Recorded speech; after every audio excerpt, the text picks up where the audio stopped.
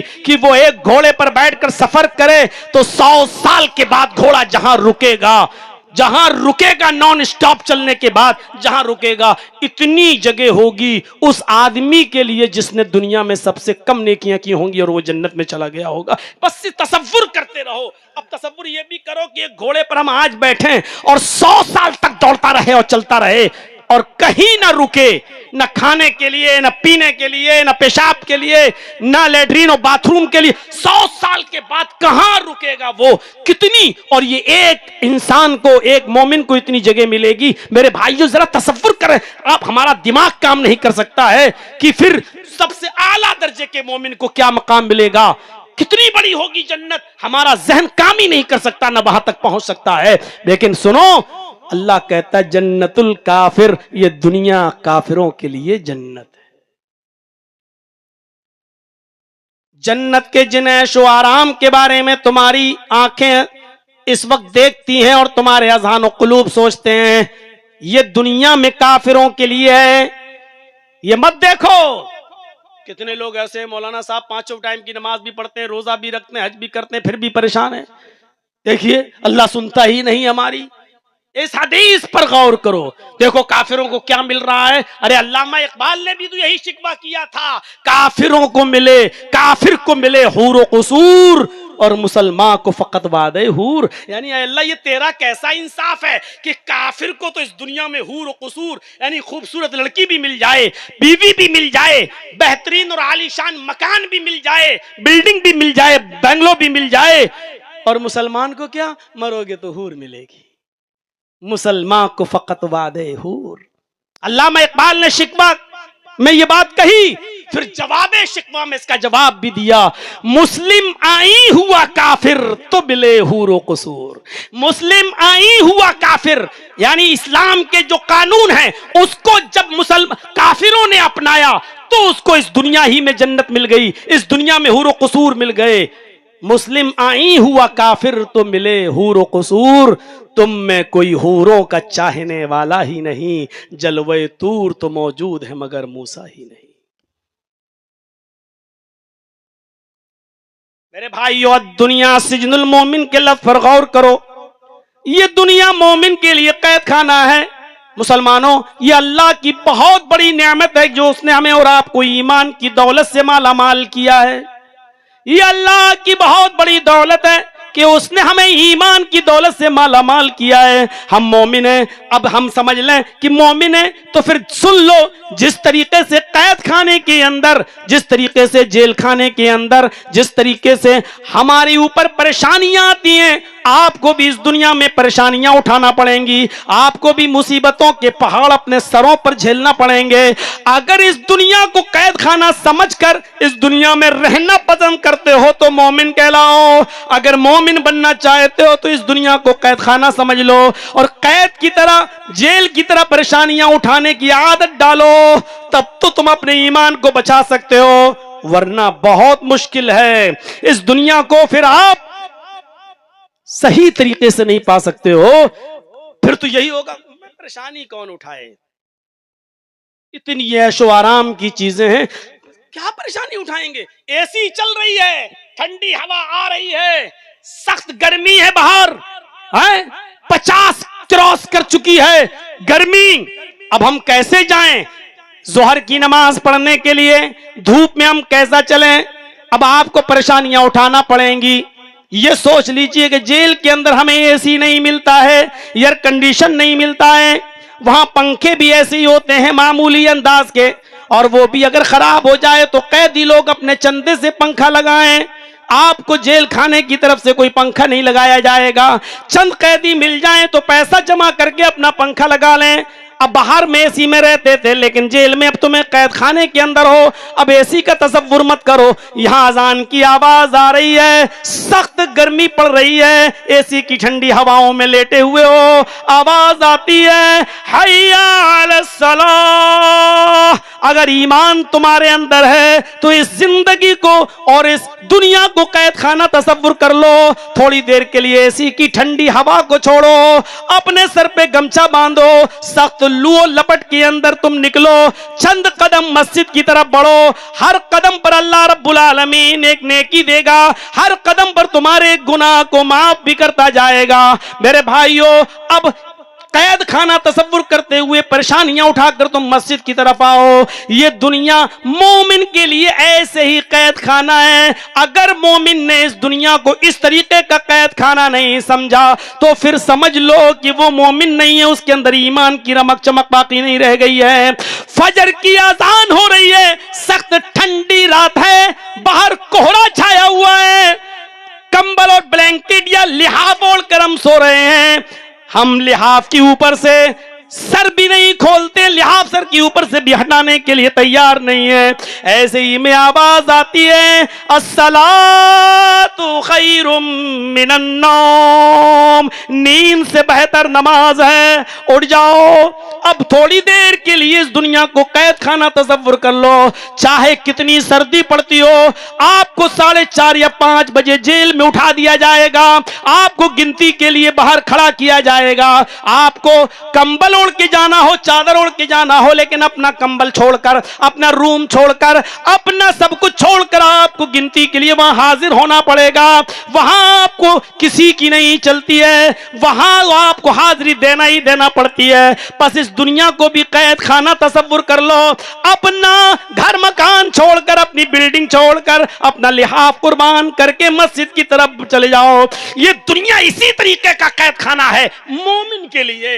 اگر آپ مومن ہیں تو یہ صعوبت تو برداشت کرنی پڑے گی، یہ تکلیف تو برداشت کرنا پڑے گی. تبھی ایمان اگر بچا سکتے ہو تو، اور اگر نہیں بچانا چاہو تو جاؤ لگاؤ گوتا کسی عیاشی اور مکاری کے مقام پر، اور فری میں جہنم کا ٹکٹ خرید لو. بہت آسان ہے میرے بھائی، جو جہنم قدم قدم پر اس دنیا میں موجود ہے، اس لیے کہ یہ دنیا کافر کے لیے جنت ہے، مومن کے لیے قید خانہ ہے. ان دو جملوں میں کتنی بڑی بات کہہ دی نبی اکرم جناب محمد رسول اللہ صلی اللہ علیہ وسلم نے. الدنیا سجن المومن و جنت الکافر.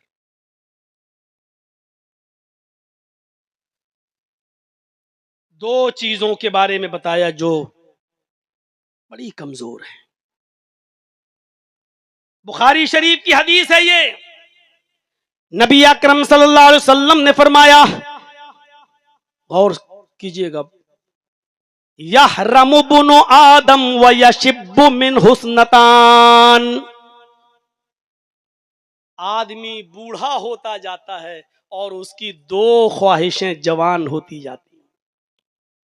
جتنا آدمی کی عمر بڑھتی جائے گی، بوڑھا ہوتا جائے گا، اس کی دو چیزیں، دو خواہشیں جوان ہوتی جائیں گی. دو خواہشیں اس کی جوان ہوں گی. اور اللہ کے نبی ان دو خواہشوں کو بتاتے ہیں، بخاری کی روایت. دو خواہشیں اس کی جوان ہوتی جائیں گی. وہ کیا ہیں؟ پہلی چیز، یحرم ابن آدم، آدمی بوڑھا، جتنی اس کی عمر بڑھتی جائے گی وہ بوڑھا ہوتا جائے گا، اس میں کیا شک ہے. اور بوڑھا ہونے کا مطلب سمجھ رہے ہو؟ جرجی صاحب 5 سال کے بعد اگر آپ کے علاقے میں آئے ہیں تو 5 سال جوانی پیچھے چلی گئی اور 5 سال بڑھاپا آگے آ گیا. یحرم ابن آدم، ابن آدم بوڑھا ہوتا جاتا ہے. آدم کا بیٹا انسان بوڑھا ہوتا جاتا ہے. ایک دن گیا اور قریب ہو گئے بڑھاپے کے، ایک دن اور پھر قریب ہو گئے بڑھاپے کے، ایک دن پھر قریب ہو گئے بڑھاپے کے، اور جوانی اتنی چلی جا رہی ہے. اور جتنا بوڑھا ہوتا جا رہا ہے، دو خواہشیں اس کی جوان ہوتی جا رہی ہیں. اور غور کیجئے گا، یہ دو خواہشیں جوان ہوتی ہیں کہ نہیں ہوتی ہیں؟ آپ نے فرمایا یشب من حسنتان، دو چیزیں اس کی جوان ہوتی جاتی ہیں.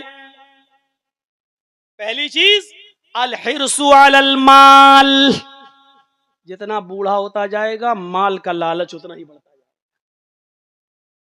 ہم ایسے بوڑھوں کو جانتے ہیں جنہوں نے کہا آخری تو بیٹا رہ گیا، ہم وہاں شادی کریں گے جہاں ہمیں 4 ویلر ملے گی، جہاں ہمیں 15-20 لاکھ روپے بھی ملے گا. میرا آخری خود قبر میں 80 سال کا بڈھا کب مر جائے پتا نہیں، لیکن اس کی یہ خواہش جوان ہوتی جا رہی. الحرص علی المال، پہلی چیز وہ مال دولت کا حریص ہوتا جائے گا اور چاہے گا کہ اور آ جائے. اور اس کو اللہ کے نبی صلی اللہ علیہ وسلم نے ایک دوسرے انداز سے بھی فرمایا، لو کان ابن آدم وادیان، لو کان لابن آدم وادیان من مال، اگر ابن آدم کے پاس مال و دولت کے بھرے ہوئے 2 گودام بھی ہوں، 2 جنگل بھی ہوں، 2 کمرے بھی ہوں، 2 وادیاں، پہاڑ کے 2 پہاڑوں کے بیچ میں جو جگہ خالی ہوتی ہے اس کو وادی کہا جاتا ہے. 2 وادیاں یعنی 4 پہاڑوں کے بیچ میں جو 2 وادیاں ہیں، اگر انسان کے پاس، آدم کے پاس اتنا مال بھی ہو جائے، لو کان لابن آدم وادیان، 2 وادی بھر کے مال بھی ہو جائے تب بھی پیٹ نہیں بھرے گا. کاش تیسرا اور ہوتا. اڈانی امبانی کا پیٹ بھر گیا؟ نہیں بھرا. یہ اور مل جائے، یہ اور مل جائے، کچھ نہیں تو آپ کسانوں کی زمین ہی مل جائے. پیٹ نہیں بھر سکتا اور جیتی جاگتی مثال ہے. آپ اپنے ہندوستان کے اندر بھی امیروں کی مثالیں اٹھا سکتے ہو. انسان جتنا آگے بڑھتا جاتا ہے، عمر بڑھتی جاتی ہے، بڑھاپا آتا جاتا ہے، اس کی خواہشیں، دو خواہشیں بھی بڑھتی جاتی ہیں. پہلی خواہش الحرص علی المال والحرص علی العمر، اور دوسری چیز کاش 2-3 سال اور مل جائیں. لیور خراب، کاش 2-3 سال اور مل جائیں. کینسر کا مریض، اتنا اور مل جائے کہ میں اپنی آخری بیٹی کی شادی کر دوں. چھوٹی ہے وہ 12 سال کی، 13 سال کی، ابھی 18 سال ہونے میں اس کو 5 سال 6 سال ہیں ہندوستان کے قانون کے مطابق. اس کی زندگی 5 سال تک نہیں ہے. ڈاکٹر کہہ چکے ہیں بس خدمت کرو، جو کھانے کو بولے کھلاؤ. اب وہ 15-20 دن اور جیے گا. اس مرنے والے کی، اس عمر رسیدہ کی میرے بھائیو خواہش ہوگی تھوڑی سی عمر اور مل جائے. بخاری شریف کی حدیث کے الفاظ، مال و دولت کی ہرس، یہی تو ہے جس ہم نے آپ نے مال و دولت کو محبوب بنا لیا ہے. جبکہ محبوب ایک چیز ہوتی ہے، آخرت کو محبوب بنا. جیسے اللہ کے رسول نے اللہ کو محبوب بنایا، جبکہ اہمیت ابو بکر صدیق کی کم نہیں تھی. مثالیں دے دی میں نے آپ کے سامنے. تو میرے پیارے ساتھیوں، 2 چیزیں بڑی کمزور ہیں. کیا ہیں؟ مال و دولت کی ہرس اور عمر کی ہرس. ایک اور حدیث دل چاہتا سناؤں. یہ حدیث بھی میرے بھائیوں بخاری شریف کے اندر آپ کو ملے گی. نبی اکرم جناب محمد رسول اللہ صلی اللہ علیہ وسلم نے فرمایا، سنیے، ارتحلت الدنیا مدبرتن واقبلت الآخرت وارتحلت الآخرت مقبلتن وَلِكُلِّ وَاحِدٍ مِّنْهُمَا بَنُونَ. دنیا تمہیں پیٹ دکھا کر بھاگ رہی ہے. ارتحلت الدنیا مدبرتن، دنیا تمہیں پیٹ دکھا کر بھاگ رہی ہے. وارتحلت الآخرت مقبلتن، اور آخرت تمہارے سامنے آ رہی ہے. دنیا پیچھے چھوڑ رہی ہے اور آخرت سامنے آ رہی ہے، اور آپ پیچھے، جو آپ کو پیچھے چھوڑ رہی ہے اس کے پیچھے بھاگ رہے ہو. ارے مولوی جرجیس جیسا ایک معمولی انسان یہ سوچتا ہے کہ تم اتنا ہم سے کٹو گے تو ہم تم سے اتنا کٹیں گے. تم ہم سے ایک ہاتھ، ایک بالشت دور بھاگو گے، ہم تو تم سے ایک ہاتھ دور بھاگیں گے. تم ہمیں پیٹ دکھاؤ گے تو ہم تو تمہاری شکل تک دیکھنا گوارا نہیں کریں گے. ایک معمولی انسان کے اندر بھی اتنی نزاکت ہوتی ہے کہ وہ یہ سوچتا ہے کہ تو ہمیں پیٹ دکھا رہا ہے، تو ہم سے بات کرنے کے لیے تیار نہیں، تو میں تیرے منہ کیوں لگوں. میرے بھائیو ذرا غور کرو، دنیا پیٹ دکھا رہی ہے اور ہم اسی دنیا کے پیچھے پڑ رہے ہیں. دنیا ہمیں منہ لگانے کے لیے تیار نہیں اور ہم دنیا کے پیچھے پڑ رہے ہیں. فرمایا ارتحلت الدنیا مدبرتن، یہ دنیا پیٹ دکھا کر بھاگ رہی ہے. مولوی جرجیس کی پہلی تقریر 17 سال کی عمر میں مئو کے سونیا باڑے کے میدان میں ہوئی تھی. غور کیجئے آپ، جب 17 سال کی عمر میں مولوی جرجیس کی پہلی تقریر سونیا باڑے کے میدان میں ہوئی ہے، اس کے بعد پھر ہم آگے بڑھے اور آج 17 سال کے بعد سے لے کر اب کتنے سال کا عرصہ گزر چکا ہے. یہ دنیا مولوی جرجیس کو اتنے سال پیٹ دکھا کر بھاگ چکی ہے. جن لوگوں نے سونیا باڑے کی تقریر اتنے سال پہلے سنی تھی، آج ان کا حال کیا ہے؟ کتنے بچوں کے وہ باپ بن چکے ہیں اور کتنی بیٹیوں کی وہ شادی کرا کے نانا بھی بن چکے ہیں، دادا بھی بن چکے ہیں. میرے بھائیوں، دنیا ان کو اتنا ہی پیٹ دکھا چکی ہے، لیکن اس کے باوجود ہم اسی دنیا کے پیچھے پڑے ہوئے ہیں. جو دنیا ہمیں پیٹ دکھا رہی ہے، ہم سے بھاگنا چاہتی ہے اور ہم اسی کے پیچھے پڑے ہوئے ہیں. وارتحلت الآخرت مقبلتن، اور آخرت ہمارے سامنے آ رہی ہے. جتنا ہم دنیا پیٹ دکھا کے بھاگ رہی ہے اتنا ہی آخرت ہمارے قریب آ رہی ہے. یعنی آج اگر میں 45 سال کی عمر کا ہوں تو اس کا مطلب یہ ہوا ہے کہ اب اپنی زندگی کے 45 سال میں کم کر چکا ہوں اور آخرت اب ہمارے اتنے ہی قریب ہے. اللہ کے نبی نے فرمایا جس انسان کی موت آ گئی, جو قبر میں داخل ہو گیا, سمجھ لو اس کی قیامت شروع ہو گئی. اب آپ اندازہ لگا سکتے ہیں کہ مرنے کی بعد گویا کہ آخرت کا سفر شروع ہو گیا ہے. تو آخرت ہمارے قریب ہے, اور جو چیز ہمارے قریب ہے ہم اس کو نہیں دیکھ رہے ہیں, اور جو چیز پیٹھ دکھا کر بھاگ رہی ہے, پیچھے کی طرف ہم سے پیچھا چھڑا کے جا رہی ہے, اور ہم اسی کے دیوانے بنے ہوئے ہیں. اسی لیے اللہ کے نبی نے فرمایا پھر سے سنو, ارتحلت الدنیا مدبرتن, دنیا تمہیں پیٹھ دکھا کر بھاگ رہی ہے, ورتحلت الاخرت مقبلتن, اور آخرت تمہارے سامنے سینہ تان کرا رہی ہے.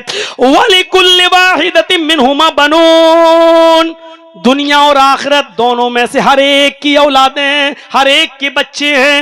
دنیا کی بھی اولادیں, آخرت کی بھی اولادیں, دنیا کے بھی بیٹے ہیں, آخرت کے بھی بیٹے ہیں, دنیا کے بھی بچے ہیں, آخرت کے بھی بچے ہیں. کونوا من ابناء الاخرہ ولا تکونوا من ابناء الدنیا, اللہ کے نبی فرماتے ہیں لوگو آخرت کے بیٹے بنو, دنیا کی اولاد مت بنو. آخرت کے بچے بنو, آخرت کے بیٹے بنو, دنیا کی اولاد میں شامل مت ہو جاؤ, دنیا کے بیٹا مت بنو. یعنی اولاد بھی دو قسم کی ہوتی ہے, ایک آوارہ نالائق اور ایک فرما بردار. ہر آدمی یہ چاہتا ہے کہ میری اولاد فرما بردار ہو, تو یہی تو کہا جائے گا فرما بردار بنو, نافرمان مت بنو.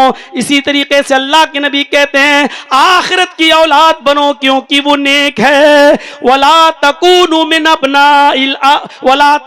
من ابناء الدنیا, تم دنیا کے بیٹے مت بنو, دنیا کی اولاد مت بنو, اس لیے کہ یہ تمہیں ناکارہ بنا دے گی, یہ تمہیں عیاشی کے راستے پہ لے جائے گی, تمہارا سب کچھ بیڑا غرق کر دے گی.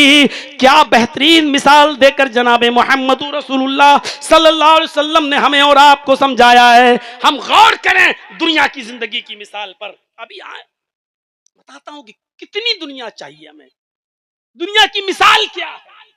مثال سنیں گے تو سوچنے پر مجبور ہوں گے کہ آپ کی بات تو صحیح ہے. ہر آدمی کہے گا کہ ہاں مثال. میرے بھائیو آپ آگے تو آئیے, چلتے تو جائیے, پہلے تھوڑی سی حدیث تو سن لیجئے ایک دو. اور دو عظیم فتنوں سے بھی محمد رسول اللہ نے ہمیں روکا ہے, دو عظیم فتنوں سے بھی اللہ کے نبی نے ہمیں منع کیا ہے. ان عظیم فتنوں میں دنیا بھی ایک عظیم فتنہ ہے. مسلم شریف کی روایت, اللہ کے نبی فرماتے ہیں کہ ان الدنیا حلوۃ خضرۃ وان اللہ مستخلفکم فیہا. کیا بہترین مثال دی ہے. لوگوں یہ دنیا بڑی میٹھی ہے, لگتی ہے میٹھی. ابھی دیکھ لیجئے ہمارے لکھنؤ میں ٹاکیز میں فلم ہال پر ایک فلم لگی تھی چند دنوں کے لیے, استری ایسی نام ہے اس کا, استری ہے, استری 2. مسلمانوں ٹوپی والے لوگ جن سے ہمارے دعا سلام اٹھنا بیٹھنا جن کے ساتھ, ایسے بے غیرت لوگوں تک نے اس فلم کو نہیں چھوڑا وہاں جا کے. اور ایک گانے کے چکر میں, بس ایک گانا سننے کے چکر میں انہوں نے, ایسے ایسے لوگ تھے کہ جو 20 لوگوں کو لے گئے. میں ٹکٹ دے رہا ہوں, چلیے. کتنی اچھی لگتی ہے دنیا, دور سے کتنی میٹھی نظر آتی ہے یہ دنیا. ان الدنیا حلوۃ خضرۃ, یہ دنیا میٹھی ہے, خضرۃ سرسبز و شاداب ہے, ہری بھری نظر. وَأَنَّ اللَّهَ مُسْتَخْلِفُكُمْ فِيهَا, اور اللہ نے تمہیں اس دنیا میں اپنا جانشین بنایا, اپنا خلیفہ بنایا. تم کو اس دنیا میں اللہ نے اپنا جانشین بنایا ہے, اپنا خلیفہ بنایا ہے. وہی اللہ اس دنیا میں ہمیں اپنا خلیفہ بنانے کے بعد کہتا ہے دنیا بڑی میٹھی ہے, بڑی ہری بھری ہے, لیکن لوگوں دنیا کے اندر یہ دو چیزیں بڑی خراب ہیں. خود تو ایک بذات خود یہ دنیا آپ نے فرمایا فاتقوا الدنیا، اور دوسری چیز آپ نے فرمایا جو بہت بڑا فتنہ ہے تمہارے لیے، جو تمہاری تباہی و بربادی کا سبب بن سکتا ہے، وہ دوسرا فتنہ کیا ہے؟ عورت کا. اس لیے آپ نے فرمایا واتقوا النساء، فاتقوا الدنیا واتقوا النساء ان الدنیا حلوۃ خضرۃ وان اللہ مستخلفکم فیہا فینظر کیف تعملون. اللہ تمہیں اس دنیا میں اپنا خلیفہ بناتا ہے تاکہ دیکھے کہ کون اچھا عمل کرتا ہے، کون کیسا عمل کرتا ہے. فاتقوا الدنیا واتقوا النساء، اے لوگو دنیا سے بچے رہنا، اے لوگو دنیا سے اجتناب کرنا. واتقوا النساء، اور عورتوں سے بچنا. عورتیں کہہ رہی ہوں گی ہم میں کیا جنگ لگی ہے جو ہم سے بچنا؟ ہم میں کون سی برائی ہے جو ہم سے بچنا؟ ارے جو تم سوچ رہی ہو، نبی اکرم کی بیوی تھی خدیجہ جو نبی پر اپنی جان چھڑکتی تھی. نبی کی بیوی عائشہ بھی تھی جو عمر میں بہت کم تھی، لیکن وہ بھی نبی اکرم پر اپنا جان چھڑکتی تھی. میرے ساتھیوں ذرا تصور کرو، ایک مرتبہ آپ عائشہ کی اونٹ کے علاوہ دوسرے کی اونٹ پر سوار ہو گئے اور چلے گئے. حضرت عائشہ کو یہ سمجھ نہیں پائے کہ یہ کس کا اونٹ ہے، بخاری کی روایت کے مطابق. اور جب حضرت عائشہ کو پتا چلا کہ میرا اونٹ سمجھ کر اللہ کے نبی میری دوسری سوتن کی اونٹ پر بیٹھ کر چلے گئے، آپ کو پتا نہیں چل سکا. اتنی دیر کی جدائی حضرت عائشہ برداشت نہیں کر سکی. ایک بیابان کھیت میں جاتی ہیں، گھاس میں جاتی ہیں اور اپنا پیر اس خر گھاس میں ڈال دیتی ہیں اور کہتی ہیں اے میرے پروردگار سلط علی قربن، اے اللہ کوئی بچھو اس کھیت کے اندر مسلط فرما دے، تلدغنی جو مجھے ڈس لے، جو مجھے کاٹ لے، میں اس کے زہر سے مر جانا پسند کر لوں گی. لیکن نبی اکرم کی یہ جدائی برداشت نہیں کر سکتی. ہوا رسول اللہ، وہ تو تیرے رسول ہیں، ہوا رسول وہ تو تیرے پیغمبر ہیں، میں ان کی شان میں کچھ نہیں کہہ سکتی. اس سے بہتر ہے کہ میں نے اس کھیت میں اپنا پیر ڈال دیا. سلط علی اقربن، آئے اللہ کوئی بچھو بھیج دے، تلدغنی جو مجھے ڈس لے اور اس کے زہر سے میں مر جاؤں. مجھے مر جانا پسند ہے لیکن نبی اکرم کی جدائی پسند نہیں.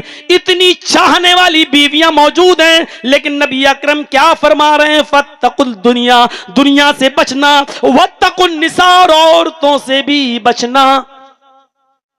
عورتوں سے بچنے کا مطلب کیا ہے؟ عورت کو دیکھو بھاگو، عورت کے فتنے سے بچنا.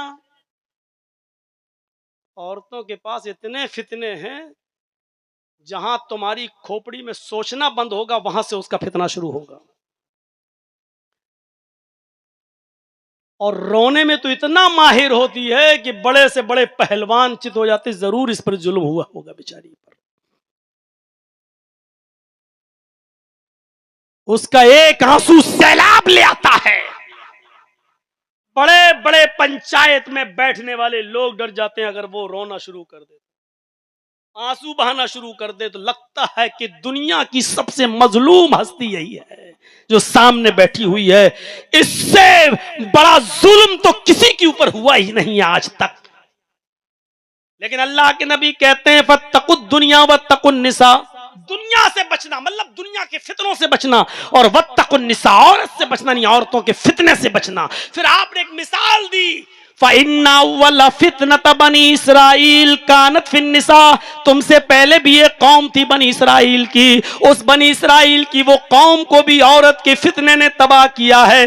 پہلا فتنہ قوم بنی اسرائیل کے اندر جو داخل ہوا وہ اسی عورت کا فتنہ تھا. بلعم باعور والی ہم اس طرف جانا نہیں چاہتے ہیں، وہ تمام واقعات کی طرف میں آپ کو لانا نہیں چاہتا ہوں. میرے بھائیو بس اتنا بتا، بنی اسرائیل کے اندر بھی پہلا فتنہ اسی عورت کا فتنہ تھا. اس لیے فرمایا کہ عورتیں شیطان کا جال ہیں. عورتیں یہ نہ سمجھیں کہ ہم کو کہا جا رہا ہے، مطلب شیطان اسی جال کو پھینکتا ہے مردوں کو پھنسانے کے لیے. جیسے ہم اور آپ جال پھینکتے ہیں مچھلی کو پکڑنے کے لیے، تو شیطان کا جال یہ عورتیں ہیں.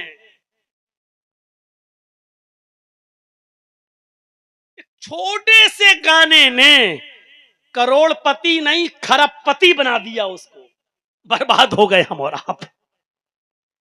لٹ گئے ہم اور آپ، تباہی کے دہانے پر پہنچ گئے ہم اور آپ.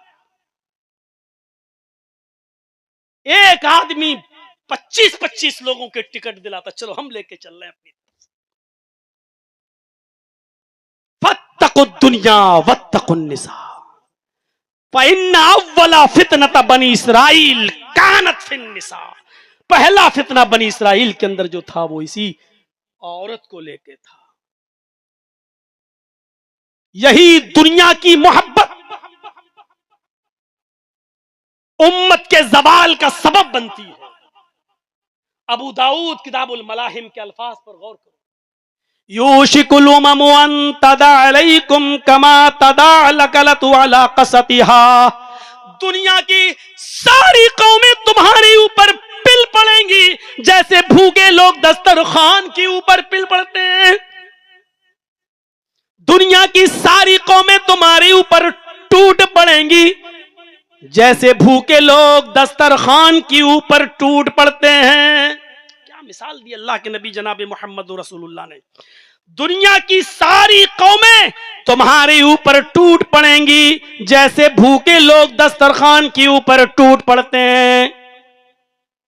کبھی کسی کے ہاں ولیمہ ہو شام کو تو بہت سے لوگ دوپہر میں کھانا نہیں کھاتے ہیں، اب شام ہی کو کھائیں گے، اور شام کو اتنا کھاتے ہیں کہ پھر صبح پتہ چلتا ہے کہ ہاسپٹل میں بھرتی ہیں، ڈائریا ہو گیا. بھوکے لوگ دسترخوان پر جیسے ٹوٹ پڑتے ہیں، اسی دنیا کی ساری قومیں تمہارے اوپر ٹوٹ پڑیں گی.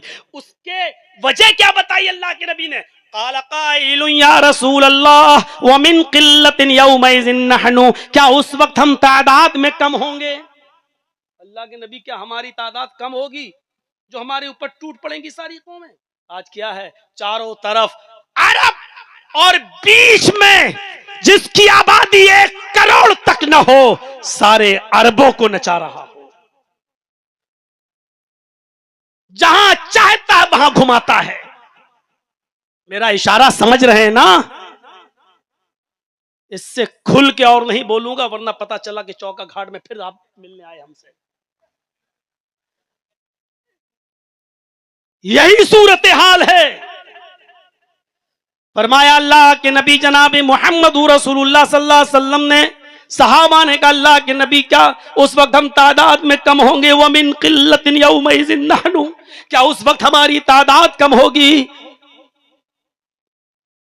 قال بل انتم یومئذ کثیر. نہیں، تم تعداد میں کم نہیں ہوگے بلکہ تمہاری تعداد تو بہت زیادہ ہوگی، بہت زیادہ. 1 ارب سے زیادہ ہے ہماری تعداد پوری دنیا میں جوڑا جائے تو. 1 ارب سے زیادہ، لیکن 1 کروڑ سے نہیں لڑ پا رہے ہیں. نہ ہمارے پاس کوئی اصول ہیں، نہ ضابطے ہیں، نہ خاکہ ہے، نہ رڑنیتی ہے. ضربت علیہم الذلۃ والمسکنہ. کائنات کے کسی دور میں مسلمان اتنا ذلیل نہیں تھا، اتنا رسوا نہیں تھا، اتنا مقہور نہیں تھا، اتنا مغضوب نہیں تھا جو اس دور میں مسلمان دیکھا جا رہا ہے.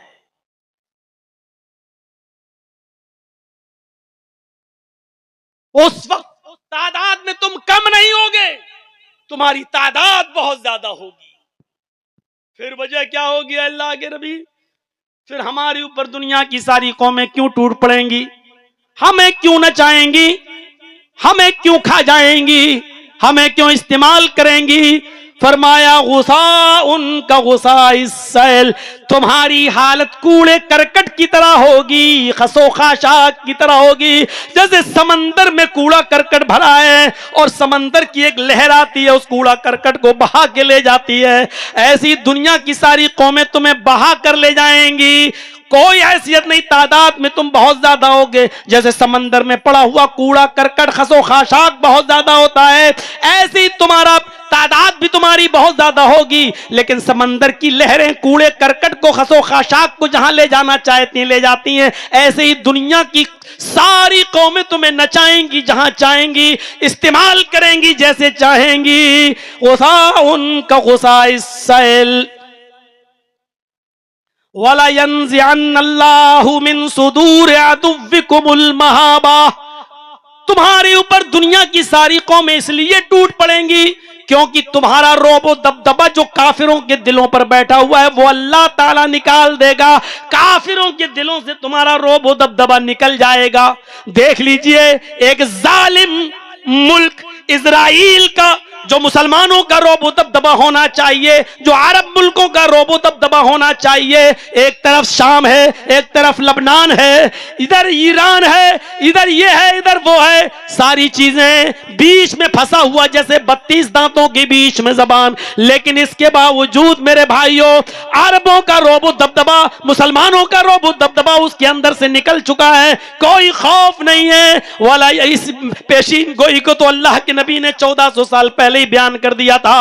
وَلَا يَنزِعَنَّ اللَّهُ مِن صُدُورِ عَدُوِّكُمُ الْمَهَابَةَ، اللہ رب العالمین کافروں کے دلوں سے تمہارا رعب و دبدبہ نکال دے گا. وَلَا يَقْذِفَنَّ اللَّهُ فِي قُلُوبِكُمُ وہن، اور اللہ رب العالمین تمہارے دلوں کے اندر وہن پیدا کر دے گا، تمہارے دلوں میں کمزوری پیدا کر دے گا، وہن پیدا کر دے گا. صحابہ کرام نے یہ لفظ پہلی بار سنا تھا، وہن، کمزوری. اللہ کے نبی یہ کیا ہے؟ اللہ وہن پیدا کر دے گا، یہ کیا ہے؟ مل وہن یا رسول اللہ، اے اللہ کے نبی کیسی کمزوری ہمارے دل میں پیدا کر دے گا؟ اے اللہ کے نبی وہن کیا ہے، یہ کون سی کمزوری ہے؟ فرمایا جانتے ہو جن چیزوں کی وجہ سے یہ ہوگا وہ 2 چیزیں ہیں، وہی سب سے بڑی تمہاری کمزوری ہوگی، اور انہی دونوں کمزوریوں کی وجہ سے دنیا کی ساری قومیں تمہارے اوپر ٹوٹ پڑیں گی. حب الدنیا وکراہیت الموت. اللہ کے نبی فرماتے ہیں کہ اللہ تعالیٰ تمہارے دلوں میں دنیا کی محبت ڈال دے گا، دنیا تم سے چھوٹے گی نہیں، دنیا کو چھوڑ نہیں پاؤ گے، دنیا کے پیچھے پڑے رہو گے، اور دنیا کی چاہت میں اتنا آگے بڑھ جاؤ گے کہ تمہاری مسجدیں خالی ہوں گی، عبادتوں سے تمہیں مطلب نہیں ہوگا، اپنی اولاد کی تعلیم و تربیت سے مطلب نہیں ہوگا، ان کے دینی ماحول میں ان کو جذب کرنے سے تمہیں فرصت نہیں ملے گی. فرمایا دنیا کی محبت تمہارے دلوں میں اللہ رب العالمین ڈال دے گا، وکراہیت الموت، اور موت کو تم ناپسند کرنے لگو گے، اللہ کی راہ میں مرنا تمہیں گوارا نہیں ہوگا، جہاد کا نام سنو گے بھاگنے لگو گے، اللہ کی راہ میں جان دینے سے تمہیں نفرت ہو جائے گی، تم کراہیت محسوس کرنے لگو گے. یہ 2 کمزوریاں تمہارے اندر جب پیدا ہو جائیں گی تم مرو اور کٹو، اور دنیا کی ساری قومیں تمہارے اوپر ایسی ٹوٹ پڑیں گی جیسے بھوکے لوگ دسترخوان کے اوپر ٹوٹ پڑتے ہیں.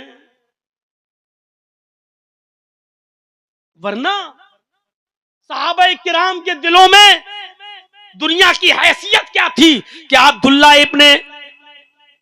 کیا سالم ابن عبداللہ ابن عمر کا وہ واقعہ، حضرت عمر فاروق کے پوتے کا وہ واقعہ نہیں سنا کہ اس دور کا جو حکمراں تھا اس علاقے کا، جس کا نام تھا ہشام ابن عبد الملک، خانہ کعبہ کا طواف کرنے آیا. اس نے دیکھا کہ خانہ کعبہ کا طواف ہو رہا ہے اور ایک نوجوان شخص خانہ کعبہ کا طواف کر رہا ہے، لیکن اس کے احرام میں پیوند لگے ہوئے ہیں، جوڑ لگے ہوئے ہیں، کئی جوڑ لگے ہوئے. اس نے لوگوں سے پوچھا کہ یہ کون نوجوان ہے جو پھٹا پرانا احرام پہن کر آیا ہے؟ کسی نے بتایا ہشام، یہ حضرت عمر فاروق کے پوتے ہیں، ان کا نام سالم ہے، یہ عبداللہ کے بیٹے ہیں. سالم کے باپ کا نام عبداللہ اور عبداللہ کے باپ کا نام عمر، یعنی عمر کے بیٹے عبداللہ اور عبداللہ کے بیٹے سالم، عمر فاروق کے پوتے. ہشام ابن عبد الملک کی آنکھوں میں آنسو آ گئے. اللہ، 22 لاکھ مربع میل پر حکومت کرنے والی شخصیت کا پوتا عمر، تم کچھ کما کر نہیں گئے، دنیا سے کچھ لے کر نہیں گئے، تمہارے پوتے کا یہ حال ہے، تم نے اپنے بیٹے تک کو کچھ نہیں دیا. اگر بیٹے کو دیا ہوتا تو بیٹا اپنے بیٹے کو ضرور دیتا. ہشام ابن عبد الملک نے طواف کے دوران عبداللہ ابن سالم سے ملاقات کی، کہا السلام علیکم. سالم ابن عبداللہ نے کہا وعلیکم السلام. کہا مجھے جانتے ہو؟ سالم ابن عبداللہ نے کہا اللہ کے بندے ہوں، میں بھی اللہ کا بندہ ہوں، تم بھی یہاں عبادت کے لیے آئے ہو، میں بھی یہاں ہوں، عمرے کی غرض سے آیا ہوں، طواف کی غرض سے آیا ہوں، اس سے زیادہ اور کیا جاننا ہے؟ پھر ایک طواف کا چکر پورا ہوا، ہشام ابن عبد الملک نے کہا کہ میں ہشام ہوں، اس علاقے کا حکمراں ہوں، خلیفہ ہوں۔ جواب دیا چلو الحمدللہ آج آپ سے ملاقات ہو گئی، ٹھیک ہے طواف کر لیا جائے۔ سالم ابن عبداللہ نے زیادہ لفٹ ہی نہیں دی۔ تیسرے چکر میں ہشام نے کہا سالم ابن عبداللہ تمہاری حالت دیکھ کر کچھ مدد کرنے کو دل کرتا ہے، بتاؤ تمہیں کس چیز کی ضرورت ہے؟ اگر کسی چیز کی ضرورت ہو تو لسٹ دے دینا، آپ کے گھر پہنچا دی جائیں گی۔ سالم ابن عبداللہ نے کیا جواب دیا؟ انی لا استحی من اللہ ان اسأل فی بیتی غیرہ۔ آئے ہشام شکریہ، آپ نے کہا جزاکم اللہ، اللہ آپ کو جزائے خیر دے، اللہ کے گھر میں مجھے شرم آتی ہے اللہ سے کہ اس کے گھر میں ہوتے ہوئے میں کسی غیر کے سامنے اپنا دامن پھیلاؤں، کسی غیر سے میں مدد مانگوں، کسی غیر سے اپنی حاجت اور اپنی مشکلیں اس کے سامنے رکھوں۔ انی لا استحی من اللہ ان اسأل فی بیتہ غیرہ، مجھے اللہ سے شرم آتی ہے اس کے گھر میں ہوتے ہوئے میں کسی غیر کے سامنے دامن پھیلاؤں۔ سالم ابن عبداللہ نے 7 چکر پورے لگائے، مقام ابراہیم کے پاس جا کر 2 رکعت نماز ادا کی۔ 2 رکعت نماز ادا کرنے کے بعد رفع یدیہ للسماء، اپنے دونوں ہاتھوں کو آسمان کی طرف اٹھا لیا اور رو رو کر چپکے چپکے سے دعائیں کرنے لگے۔ ہشام ابن عبد الملک یہ ساری چیز دیکھ رہا تھا کہ سالم ابن عبداللہ دعا مانگ رہے ہیں، لیکن اس کو کیا معلوم کہ سالم ابن عبداللہ کیا مانگ رہے ہیں، اس کو کچھ نہیں معلوم تھا۔ اس نے دیکھا کہ سالم ابن عبداللہ دعا مانگ کر فارغ ہو گئے ہیں، اب یہ خانہ کعبہ سے باہر نکلیں گے، ان کو ایک راستے میں چوراہے پر جا کر میں پکڑ لوں گا۔ اور جیسے ہی سالم ابن عبداللہ مسجد حرام سے جب نکلے اور ایک راستہ ہوتے ہوئے چوراہے پر آئے، ہشام ابن عبد الملک نے اس چوراہے پر سالم ابن عبداللہ کو پکڑ لیا، فرمایا الآن خرجت من بیت اللہ فصلنی حاجتن۔ آئے سالم ابن عبداللہ، اللہ کے گھر میں شرم آ رہی تھی کسی غیر کے سامنے ہاتھ پھیلانے سے، یہ تو اللہ کا گھر نہیں ہے، یہ تو بازار ہے، اب بتاؤ فصلنی حاجتن، کوئی ضرورت ہو تو پوری کروں، مانگو کیا مانگتے ہو؟ سالم ابن عبداللہ سمجھ گئے یہ ہاتھ دھو کر نہیں نہا دھو کر میرے پیچھے پڑ گیا۔ کہنے لگے اچھا یہ بتاؤ کہ میری کون سی ضرورت پوری کرو گے؟ ہشام ابن عبد الملک نے کہا میں سمجھا نہیں۔ سالم ابن عبداللہ نے کہا ام حوائج الدنیا من حوائج الاخرہ، دنیا کی ضرورت پوری کرو گے یا آخرت کی؟ ہشام نے جواب دیا آخرت کی ضرورت تو کوئی پوری نہیں کر سکتا۔ اے سالم کیسی باتیں کر رہے ہو؟ خود محمد رسول اللہ نے اپنی بیٹی سے کہا تھا سلینی من مالی ما شئت انی لا اغنی عنک من اللہ شیئا، دنیا میں جو چاہے مجھ سے مانگ لے لیکن آخرت میں قیامت کے دن میں تیرے کام نہیں آؤں گا، اس لیے میں دنیا کی ضرورت پوری کر سکتا ہوں آخرت کی نہیں۔ سونا چاندی دال چاول جو چیز اناج غلہ کپڑا لتا اس زمانے میں جو چلتا تھا وہ میں پوری کر سکتا ہوں، دنیاوی ضرورت۔ سالم ابن عبداللہ ہنسنے لگے اور کہتے راستہ چھوڑو۔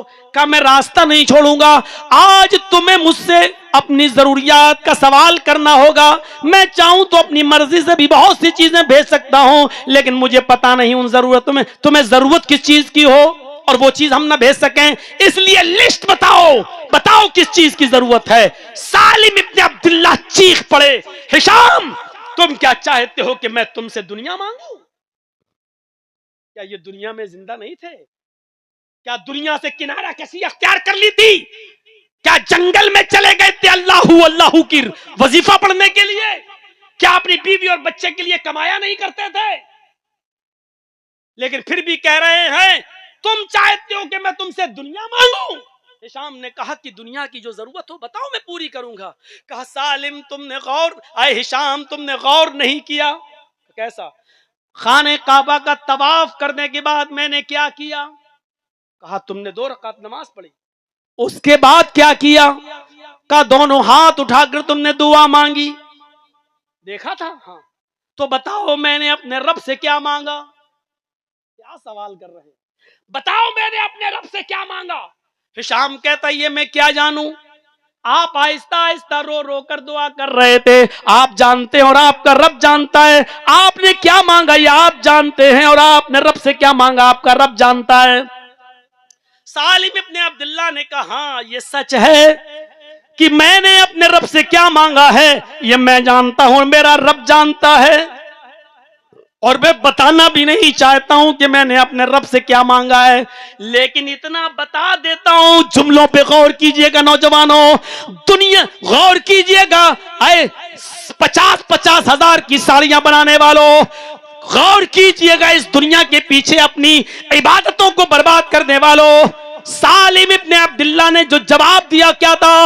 آئے ہشام میں نے اپنے رب سے کیا مانگا یہ میں جانتا ہوں، میرا رب جانتا ہے، لیکن اتنا بتا دیتا ہوں. آئے ہشام تم کہتے ہو مجھ سے سونا مانگو، چاندی مانگو، گلہ مانگو، اناج مانگو، کپڑا مانگو، انہی دنیا کا سوال کرو. جب میں نے اپنے رب کے سامنے اپنے ہاتھوں کو بلند کیا، اپنے رب سے مانگا، تو ما سال تو دنیا میں یملکوہا فکیف سلوہا من لا یملکوہا، تو دنیا تو میں نے اس سے بھی نہیں مانگی جو دنیا کا مالک ہے.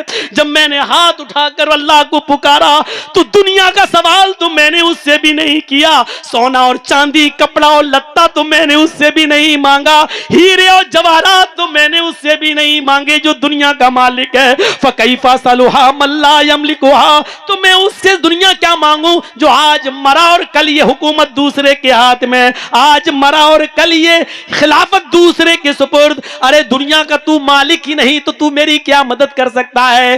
دنیا تو میں نے اس سے بھی نہیں مانگی جو دنیا کا مالک ہے. میرے بھائیوں غور کرو، صحابہ کے دل میں دنیا کی یہ حیثیت نبی اکرم کی تعلیم کی وجہ سے پیدا ہوئی تھی، تو خود محمد رسول اللہ کے دل میں دنیا کی حیثیت کیا رہی ہو؟ اس نے اپنا معاملہ بھی بتا دیا کہ لوگوں میں بیویوں سے ملتا بھی ہوں، میں محنت و مزدوری بھی کرتا ہوں، میں کماتا بھی ہوں، بیویوں کو کھلاتا بھی ہوں، بچوں کی اچھی تعلیم و تربیت بھی کرتا ہوں، میں رہبانیت اختیار نہیں کرتا ہوں، لیکن پھر بھی دنیا کی حیثیت میری نظر میں یہ ہے. عبداللہ ابن مسعود کی وہ روایت اٹھاؤ جس کو امام ترمذی ابواب الزہد کے اندر لائے ہیں کہ نام رسول اللہ صلی اللہ علیہ وسلم علی حصیر وقد اثر فی جنبہ، کہ اللہ کے نبی صلی اللہ علیہ وسلم ایک چٹائی کے اوپر سو گئے، جب سو کر اٹھے تو پیٹھ پر نشان پڑ چکے تھے، داغ پڑ چکے تھے. فقلنا یا رسول اللہ لو اتخذنا لک وطان، نبی اکرم کی پیٹھ پر جب ہم نے نشان دیکھے، نبی اکرم کی پیٹھ پر جب ہم نے نشان دیکھے تو ہماری آنکھوں میں آنسو آ گئے اور کہا اے اللہ کے نبی یہ یہود و نصارہ تو نرم گرم بستروں پر سوئیں اور ہمارا نبی ٹوٹی پھٹی چٹائی پر لیٹے. لو اتخذنا لک وطان، ہم آپ کے لیے ایسا بستر بنا دیتے ہیں جس پہ آپ کو آرام سے نیند آ جائے گی، آپ کے لیے نرم گرم بستر کا انتظام کر دیتے ہیں. نرم گرم بستر پر لیٹنا منع نہیں ہے، صوفے پر لیٹنا منع نہیں ہے، گدے پر لیٹنا منع نہیں ہے، لیکن اللہ کے نبی صلی اللہ علیہ وسلم نے اس کے جواب میں عبداللہ ابن مسعود کو جو جواب دیا وہ جواب یہ تھا اے عبداللہ تم میرے لیے نرم گرم بستر کا انتظام کرنا چاہتے ہو، مالی ولی دنیا مانا فی الدنیا الا کراکب استظل تحت شجرہ. اے عبداللہ میں تو اس دنیا میں ایک مسافر کی طرح ہوں جو تھکا ہے اور تھک کر چور ہو گیا اور کوئی سایہ دار درخت کے نیچے تھوڑی دیر آرام کرنے کے لیے بیٹھ گیا. ثم راحا، تھوڑا آرام کیا، وَتَرَكَهَا، اور اس سایہ دار درخت کو چھوڑ کے چلا گیا. جس طرح تھکا ہوا مسافر اس پیڑ کے نیچے ہمیشہ نہیں رہتا، میں بھی اس دنیا میں ہمیشہ کے لیے نہیں آیا ہوں، چند دنوں کے لیے آیا ہوں، تو پھر میرے لیے کیا ہے دنیا؟ مجھے کوئی ضرورت نہیں اس نرم گرم بستر کی۔ اگر نرم گرم بستر کا انتظام کر دو اور پھر میں تہجد میں نہ اٹھ سکوں تو پھر فائدہ کیا ہے؟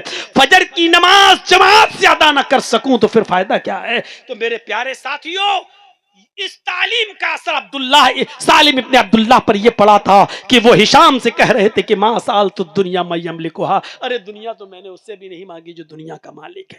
غور کرو صحابی کے نظر میں دنیا کی حیثیت کیا ہے، پھر نبی کی نظر میں دنیا کی حیثیت کیا ہے، اور پھر یہ دنیا جس نے بنائی اس بنانے والے کی نظر میں، اللہ کی نظر میں دنیا کی حیثیت کیا ہے۔ سننا چاہتے ہو تو سنو اسی ترمذی کی حدیث، لو کانت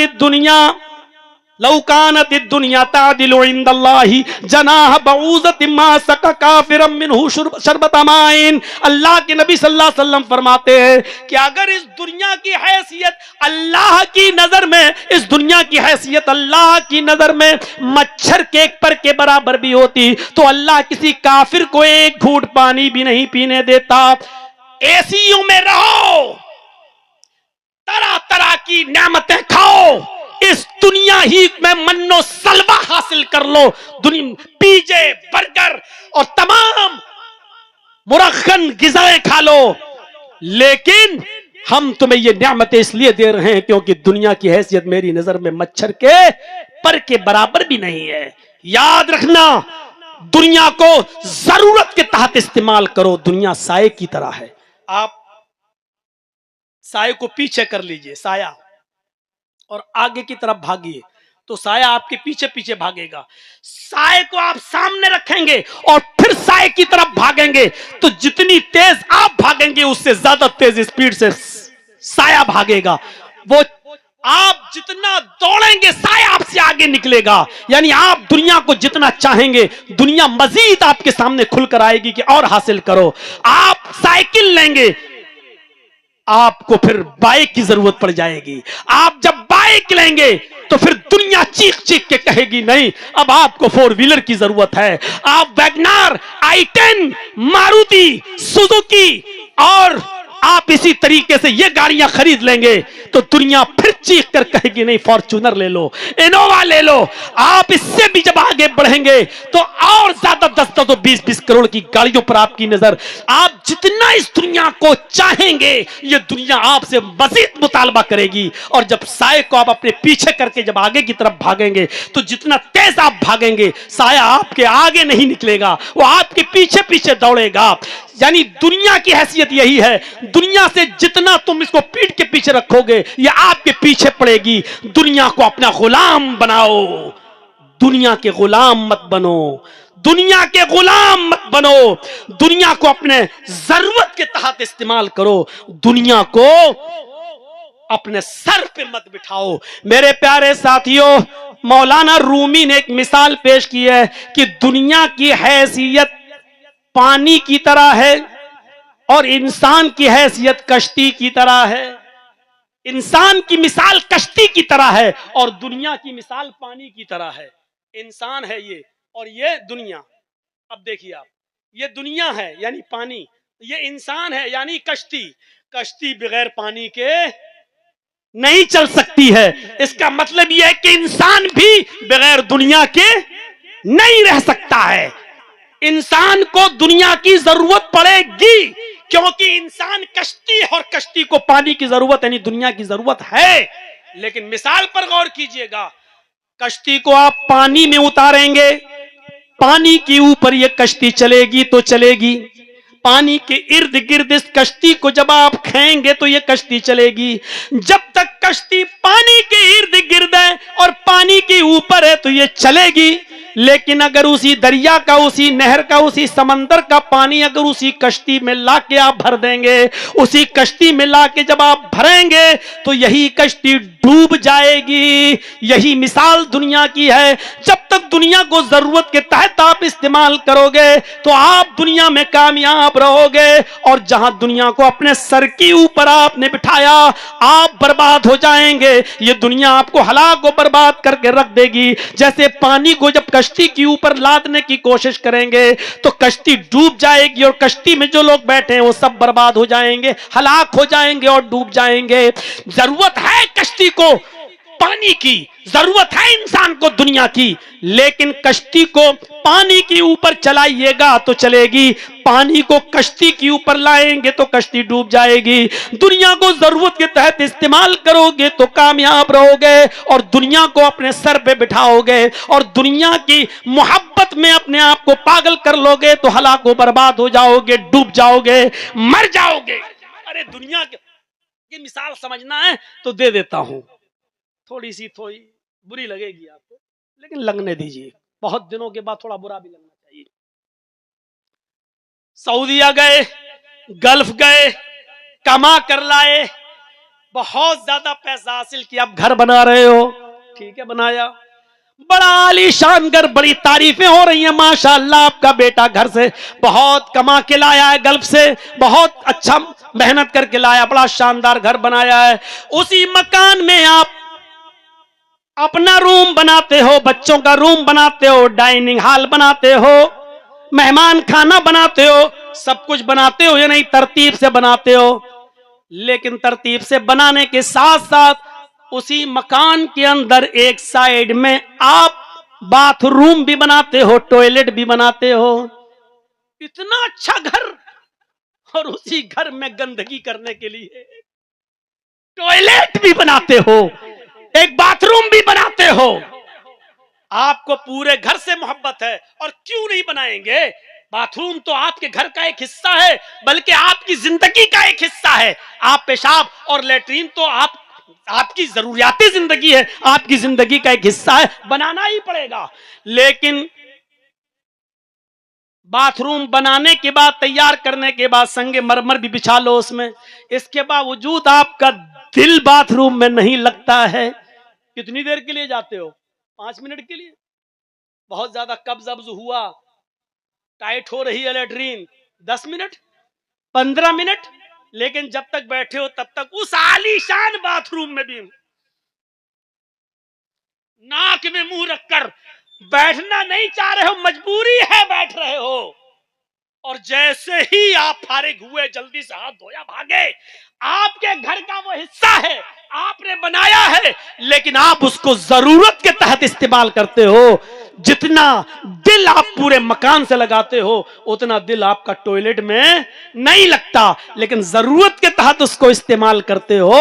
پس میرے بھائیو، دنیا کی حیثیت بھی اسی ٹوائلٹ کی طرح ہے جو ضرورت کے تحت استعمال کرو، لیکن اس ٹوائلٹ سے آپ دل لگا رہے ہیں، ایسا لگ رہا ہے جیسے 24 گھنٹے باتھ روم میں بیٹھے ہیں، اور آپ کو ٹوائلٹ سے محبت ہو گئی، باتھ روم سے محبت ہو گئی ہے۔ کتنا بڑا بے وقوف انسان ہوگا جو 24 گھنٹے اے سی روم چھوڑ کر، ایئر کنڈیشن روم چھوڑ کے باتھ روم میں بیٹھا رہا ہے۔ کچھ لوگوں کو تو باتھ روم سے اتنی محبت ہو جاتی ہے، اے سی روم میں کچھ نہیں ہوتا، جب تک وہ سگریٹ یا بیڑی نہ پیئیں تو ان کو موشن بھی نہیں ہوتا، اتنی ان کو انسیت ہو جاتی ہے۔ تو میرے بھائیو، جس طریقے سے گھر بناتے وقت ٹوائلٹ کا بنانا یہ زندگی کا ایک حصہ ہے، ایسے ہی ہمیں دنیا میں رہ کر دنیا کے ساتھ مل کے چلنا ہماری ضرورت کا ایک حصہ ہے۔ لیکن آپ ٹوائلٹ سے دل نہیں لگاتے ہو، اسی طرح ہمیں دنیا سے دل نہیں لگانا ہے۔ جو حیثیت آپ مکان کو دیتے ہو ٹوائلٹ کو نہیں، اسی طریقے سے جو مقام ہمیں آخرت کو دینا ہے وہ ہمیں دنیا کو نہیں دینا ہے۔ یہ مثالیں ہم نے آپ کے سامنے رکھی ہیں تاکہ اس سے عبرت حاصل کرو۔ حضرت عائشہ صدیقہ کے پاس ایک چھینٹ کا کپڑا آ گیا، پرچہ میں نے رکھ لیا، مجھے معلوم ہے کہ جہاں تک پہنچنا چاہتا ہوں وہاں تک میں نہیں پہنچ پاؤں گا میں۔ میرے بھائیو، حضرت عائشہ کے پاس چھینٹ کا ایک کپڑا آ گیا۔ حضرت عائشہ فرماتی ہیں وہ کپڑا اتنا خوبصورت تھا کہ مجھے کہیں سے گفٹ میں ملا۔ وہ چھینٹ کا کپڑا اتنا، چھینٹ جانتے ہیں نا، آپ سے زیادہ چھینٹ کے کپڑے کے بارے میں آپ کے گھر کی بہنیں اور مائیں جانتی ہوں گی، آپ کی بیویاں جانتی ہوں گی۔ ایک دور تھا چھینٹ کا کپڑا بہت چلا۔ حضرت عائشہ فرماتی ہیں کہ میرے پاس چھینٹ کا کپڑا آ گیا، بڑا خوبصورت کپڑا تھا، تحفے میں ملا تھا، لیکن حالت یہ تھی ہمارے سماج کی، ہماری سوسائٹی کی، کہ جب بھی کوئی اپنی بیٹی کی یا بہن کی شادی کرتا تو میرے پاس آ کر کہتا عائشہ مجھے وہ چھینٹ کا کپڑا دے دو، عاریتن دے دو، ایک دن کے لیے دے دو، مجھے اس کپڑے میں اپنی بیٹی کو دلہن بنانا ہے، مجھے اپنی بہن کو دلہن بنانا ہے، جب اس کی رخصتی کر دوں گا وہ اپنے گھر چلی جائے گی، دوسرے دن وہ کپڑا لے کر میں آپ کو پہنچا دوں گا۔ میرے بھائیوں، حضرت عائشہ کہتی ہے کہ لوگ میرے پاس آیا کرتے تھے اور اپنی بہن اور بیٹیوں کی شادی کے لیے وہ چھینٹ کا کپڑا مجھ سے لے جایا کرتے تھے اور دوسرے دن وہ کپڑا میرے پاس واپس کر دیا کرتے تھے، لیکن اب دنیا نے اتنے پیر جما لیے ہیں، اب دنیا اتنی فراخ ہو گئی ہے کہ اب وہی چھینٹ کا کپڑا میں اپنی باندی کو دیتی ہوں، میں اپنی لونڈی کو دیتی ہوں تو وہ بھی ناک اور منہ بناتی ہے، وہ چھینٹ کا کپڑا میرے گھر کی لونڈی، میرے گھر کی نوکرانی، میرے گھر کی خادمہ بھی پہننے کے لیے تیار نہیں ہے۔ اس کو کیسے کہہ رہی کہ دنیا نے جب اپنے پیر جما لیے، دنیا نے تھوڑی سی وسعت پیدا کر لی، دنیا نے اپنے پیر جما لیے تو اب میرے گھر کی خادمہ بھی وہ کپڑا پہننے کے لیے تیار نہیں۔ بخاری کی روایت، محمد رسول اللہ صلی اللہ علیہ وسلم کو کسی صحابی نے ریشم کا کپڑا دے دیا، حالانکہ ریشم مردوں کے لیے حرام ہے، ایسی عاریتن آپ کو تحفتن دے دیا۔ اللہ کے نبی اس کپڑے کو دیکھ رہے ہیں، اس کپڑے کو دیکھتے ہی دیکھتے صحابہ کی بھیڑ لگ گئی، اس کپڑے کو دیکھنے لگے، اس کی خوبصورتی پر نظر ڈالنے لگے۔ نبی اکرم سمجھ گئے ان صحابہ کو اس ریشمی کپڑے کی محبت نے گرفتار کر لیا ہے، فوراً آپ نے اس کپڑے کو تہہ کر کے صحابہ کے سامنے ڈالتے ہوئے کہا تمہیں یہ کپڑا اچھا لگ رہا ہے، تمہیں اس کپڑے کی خوبصورتی نظر آ رہی ہے؟ اللہ کے نبی فرماتے ہیں واللہ لمنادیل سعد ابن معاذ فی الجنت افضل منہا، سعد ابن معاذ کو جنت کے اندر جو رومال ملے گا، سعد ابن معاذ کو جنت کے اندر جو ایک چھوٹا سا کپڑا، ایک مندیل، ایک رومال جو دیا جائے گا وہ اس ریشمی کپڑے سے کتنا زیادہ افضل ہوگا، کہیں زیادہ بہتر ہوگا۔ آپ نے جنت کے رومال کی طرف صحابہ کا دماغ لگا دیا، کہیں دنیاوی محبت، اس ریشم کی محبت، اس ریشمی کپڑے کی محبت کہیں ان کے دل میں نہ آ جائے۔ میرے بھائیوں، آپ نے فوراً کہا ساتھیو لمنادیل سعد ابن معاذ فی الجنت افضل من ھذا، سعد ابن معاذ کو جنت میں جو کپڑا، جو رومال ملے گا وہ اس سے کہیں زیادہ بہتر اور افضل ہوگا۔ یہ کہہ کر آپ نے ڈائیورٹ کر دیا، صحابہ کرام کے دماغ کو پھیر دیا۔ اور جب سن ہی رہے ہو تو سنو، حضرت ابو عبیدہ ابن الجراح کو اللہ کے نبی صلی اللہ علیہ وسلم نے بحرین بھیجا، جاؤ جزیے کا اور ٹیکس کا مال لے کر آؤ۔ ابو عبیدہ ابن الجراح جب جزیہ اور ٹیکس کا مال وہاں سے لے کے آئے اور مدینے کے انصاریوں کو پتا چل گیا کہ فجر کے بعد یہ مال تقسیم ہوگا تو وہ پہلے ہی مسجد نبوی میں آ کر بیٹھ گئے اور فجر کی نماز سے پہلے مسجد نبوی بھر گئی۔ اللہ کے نبی جب نماز پڑھانے کے لیے آئے اور جب نماز سے فارغ ہو گئے تو آپ نے فرمایا آئے مدینے کے انصاریوں، شاید تمہیں پتا چل گیا ہے کہ حضرت ابو عبیدہ ابن الجراح بحرین سے جزیہ و ٹیکس کا مال لے کے آئے جو آج تقسیم ہوگا۔ فرمایا ہاں اللہ کے نبی، آپ نے کہا خوش ہو جاؤ، آج تمہیں مال ملے گا۔ آپ مال تقسیم کرنے کے لیے بیٹھ گئے لیکن آپ کی آنکھوں میں آنسو تھا اور آنسوؤں کی دھارا بہتے ہوئے آپ فرمانے لگے فواللہ مل فخر اخشى علیکم ولکن اخشى علیکم ان تبسط الدنیا کما بسطت علی من کان قبلکم۔ آپ نے جو خطاب کیا انصاریوں کے اس مجمع میں وہ سننے کے لائق ہے۔ آپ نے فرمایا خوش ہو جاؤ، وہ کپڑا تو، وہ مال تو تمہیں ملے گا لیکن آج مال کی محبت تمہیں یہاں کھینچ کے لائی ہے۔ میں اللہ کی قسم اپنے انتقال کے بعد تمہاری فقیری سے نہیں ڈرتا ہوں، تم قلاش ہو جاؤ گے اس بات سے میں نہیں ڈرتا ہوں، تم فقیر ہو جاؤ گے اس بات سے میں نہیں ڈرتا ہوں، بلکہ اس بات سے ڈرتا ہوں کہ میرے انتقال کے بعد یہ دنیا اتنی نہ پھیلا دی جائے